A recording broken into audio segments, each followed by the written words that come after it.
Hello everyone, ব্লগটা কিন্তু এখান থেকে স্টার্ট করছি। আজকে সারাদিন কী করব সব তোমাদের সঙ্গে শেয়ার করব।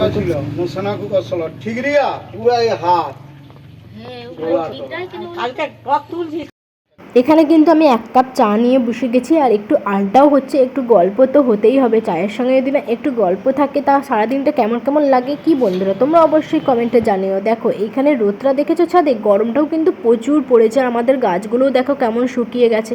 গাছে জল দিচ্ছি তাও হচ্ছে না, কারণ জলটাও তো গরম হয়ে গেছে। ট্যাঙ্কির জল যতক্ষণ না বৃষ্টি হয় একটু শান্তিও নেই। এই রোদে আবার আমাকে জামা কাপড় কাচতে হবে, তো জামা কাপড় কেচে এসে এখানে কিন্তু আমি পার্সেল করা শুরু করে দিয়েছি। এরকমভাবে ওই যে দেখতে পাচ্ছ ওরকমভাবে কিন্তু আমাকে 40টা দাঁড়িয়ে দাঁড়িয়ে পার্সেল করতে হবে।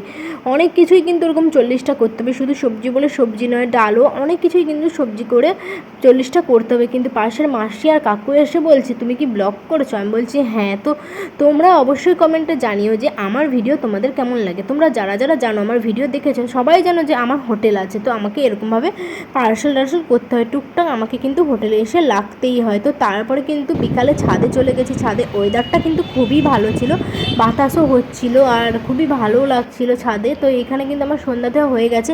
তোমরা অনেকেই ভাবছো আমাদের ঠাকুরের মন্দিরটা চাপা কেন, তো কিছুদিন পর মন্দিরে পুজো, তো তার জন্য বিসর্জন দিয়ে দিয়েছে। তো আজকের মতো ব্লগটা এইটুকু, দেখা হচ্ছে নতুন কোনো ভিডিওতে। Bye bye, tata.